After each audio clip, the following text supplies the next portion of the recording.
How many of you in the room have heard of the Mercury13? That's something that you're familiar with. We have people, okay, so good, we have a few.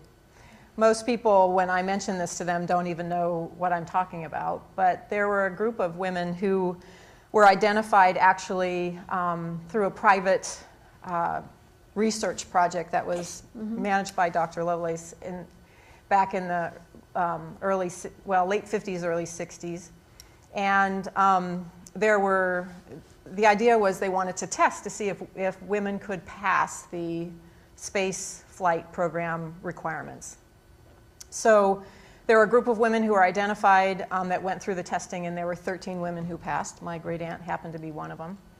And tell us her name. Janie Hart is her name. Janie Briggs Hart. She was married to Senator Phil Hart. Any of you are familiar with the Hart building here in town? She'll be in the museum when the museum is the Women's Museum that we're all here to hopefully celebrate. Excellent, yes. Yeah. But the thing about Aunt Janie, my mother is a Janie, my sister is a Janie, so there's a family tradition about her. She was a legend to me as a young girl because she was the rogue, if you can imagine that. Mm-hmm. She was a pilot. She flew helicopters. She sailed around the world. She did crazy things. She got arrested for protesting the Vietnam War. And I grew up on the West Coast. Janie was on the East Coast, so I actually never really got to know her very well. Didn't spend a lot of time with her. But she was this sort of legendary person in our family that we paid attention to. The interesting thing about her is that I think for me, she was a role model in that there were no boundaries about where she went, what she did, what rules she broke, and how that really created something for her. And I actually would like to read for you a little bit of the testimony that she gave to Congress at the time when they canceled the program in 1961 and wanted to send these 13 women home.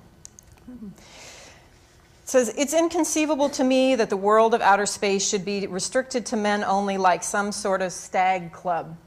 Now imagine a woman who's married to a senator in a congressional hearing saying something like that. That'll give you the frame of my great aunt. 1961 is before the women's movement. Yes. It doesn't come until the 70s, That's really. right. She was actually, Janie was also a founder of the National Organization for Women. She was in the organizing group of that organization.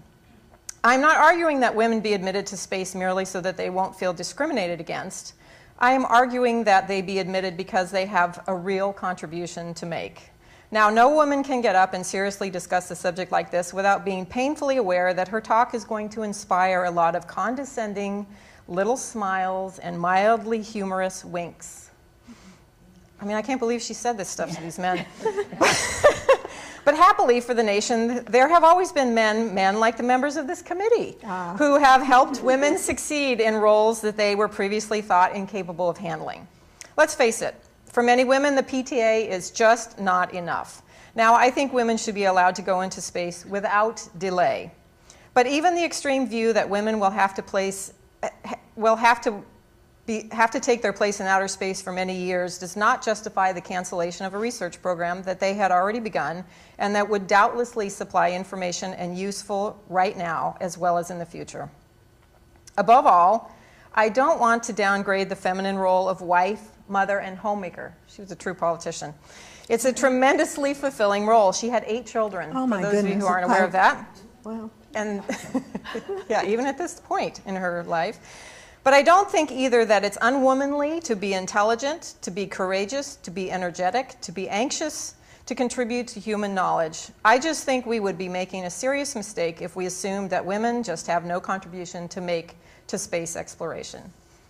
And they sent them home.